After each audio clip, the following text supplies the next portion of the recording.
मैं ना शादी से पहले ना तो पूजा पाठ करती थी ना शादी के बाद करती थी। मैं एक दिन फ़ोन चला रही थी, मैंने आपके बारे में ना किसी से सुना था ना किसी से जाना था। एक दिन फ़ोन चला रही थी, अचानक आपकी क्लिप देखी तो मैंने आपकी सेवा भी नहीं देखी थी, सिर्फ आपकी कथा सुनी थी। तो गुरुजी इतना पागल हो गई मैं आपकी कथाएं सुन के कि मेरा मन करता है कि मैं पूजा पाठ करूं। और शादी के बाद मेरे पास घर पे डांट भी पड़ती थी कि पूजा पाठ नहीं करती हो, कोई व्रत नहीं करती हो, कुछ नहीं करती हो। और गुरुजी जब से मैंने आपको जाना है ना तो मेरे को लगता है मेरे को व्रत करने चाहिए।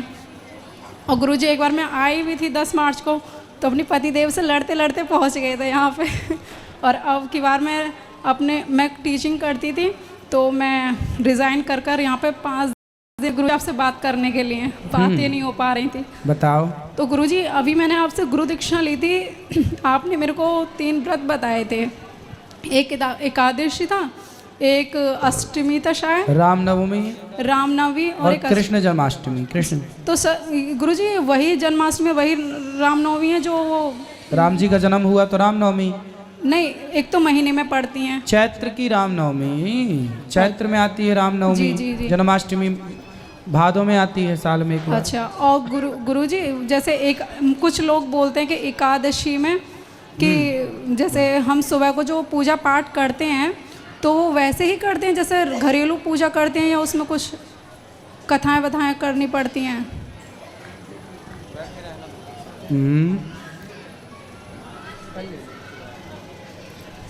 जी। जैसे हम एकादशी का व्रत, मैं फर्स्ट टाइम रह रही हूँ अपनी लाइफ में, जैसे मैंने व्रत रखा सुबह को, मैं टीचिंग करती हूँ तो 7:30 बजे स्कूल चली आती हूँ मैं। ठीक तो है, पूजा पाठ कैसे करूँ सुबह की? कोई बात नहीं, आप भगवान का ध्यान काम करते हुए ध्यान करते रहे, यही सबसे बड़ी पूजा। जब समय मिल जाए तो भगवान की सेवा कर लो। ये कह रहे थे कि जब अगली द्वादशी आए तो उस दिन ब्राह्मण वगैरह को भोजन देकर तभी निवाला लेना है।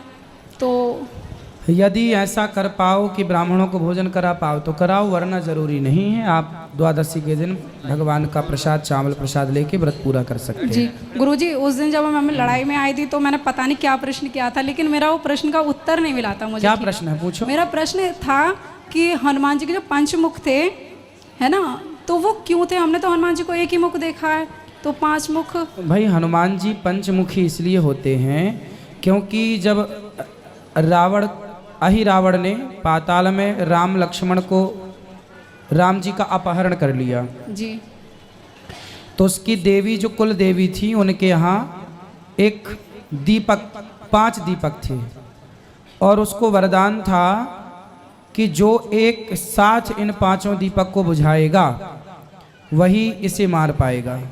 जी। तो हनुमान जी ने फिर एक साथ 5 दीपक कैसे बुझाएं? तो फिर हनुमान जी ने उत्तर की ओर मुंह किया तो 12 मुख हो गया। अच्छा। दक्षिण की ओर मुंह किया तो नरसिंह मुख हो गया। पश्चिम की ओर मुख किया तो गरुण जी का मुख हो गया, गरुण मुख हो गया। और आकाश की ओर, ऊपर की ओर मुंह किया तो हयग्रीव, और सामने की ओर तो बानर के रूप में। इन 5 रूपों से 5 मुख से फूंक मारी और उस दिया को बुझाया और उस दुष्ट को दंडित करके राम जी को लेकर आए। इसलिए 5 मुख हनुमान जी ने तब प्रकट किए थे अपने। जी। और गुरुजी खुश रहिए। मैं प्रश्न कर रही हूँ, ध्यान में करिए। गुरुजी वो जो है क्या कहते हैं, आपने परसों कथा में बता रहे थे कि दुर्योधन को किसने मारा था? सॉरी, उनके जो गुरु थे द्रोणाचार्य। हाँ, द्रोणाचार्य को धृष्टद्युम्न ने। वो कौन थे? वो थे एक। अच्छा। और गुरुजी हनुमान जी को पवन पुत्र हनुमान और शिव का वो क्यों कहते हैं? अभी मिलेंगे मैया, अभी प्रश्नोत्तरी है ना, अभी बैठो, प्रश्नोत्तरी के बाद मिलेंगे। मिलने का टाइम अलग, प्रश्नोत्तरी का अलग, कथा का टाइम अलग, तीनों को मिक्स मत कीजिए। शिव का रूप भी बताते हैं उनको और पवन पुत्र भी बताते हैं। हाँ, तो कई बार कथा सुनाए हैं, कुछ भागवत लोगों सुना ने करो। गलत वो फैला रखी है, आप जरा क्या गलत बताओ। वो मैं बोल नहीं सकती, ऐसा कुछ वर्ड बोला था तो मुझे बड़ा गुस्सा आया था। नहीं बताओ ना। यूँ कह रहे थे कि हमने एक बार ऐसे पूछा था, हम जब छोटे थे तब किसी से हमने पूछा था कि उनको पवन पुत्र भी बोलते हैं और शिव का रूप भी बोलते हैं। क्योंकि शंकर जी जब मोहिनी भगवान का उन्होंने दर्शन किया, भगवान नारायण से कहा कि आप हमें मोहिनी अवतार का दर्शन कराओ। जी। तो मोहिनी अवतार भगवान ने मना किया कि शिव जी आप दर्शन मत करो, पर मोहिनी बनकर जब जिद किया शंकर जी ने दर्शन कराओ, तो जब भगवान नारायण ने मोहिनी अवतार धारण किया तो भगवान इतने सुंदर थे कि शंकर जी मोहित हो गए। और भगवान पर मोहित हो जाना कोई बड़ी बात नहीं। तो शंकर जी मोहिनी भगवान के पीछे दौड़े। तो शंकर जी का जब दौड़े तो शंकर जी का तेज निकल कर पृथ्वी पर गिरने लगा। तो भगवान मोहिनी भगवान ने उसको हाथ में लिया, जी जो उनका रज था, तेज था। उस तेज को अब कहाँ डालें, चूंकि शंकर जी का तेज है।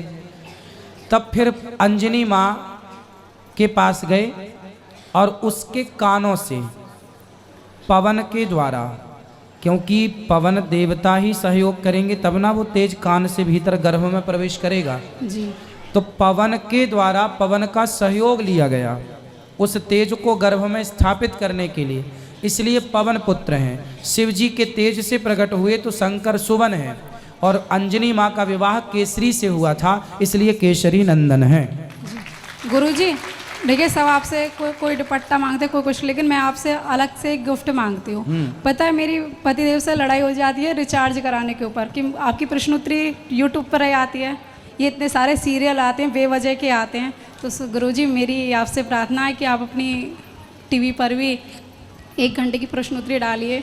जैसे आज आपने वो कल साधना चैनल पर अपने एक वो दिया है कि लाइव उस पर भी चलेगी। तो गुरुजी आप प्रश्नोत्तरी टीवी पर गुरुजी बेवजह के सीरियल वगैरह को देख नहीं, बेवजह सीरियल तो ठीक है, टीवी वाले पैसा लेते हैं ना फिर हमसे।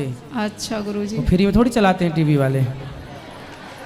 यूट्यूब पे तो फ्री में चलता है, यूट्यूब में पैसा नहीं लगता।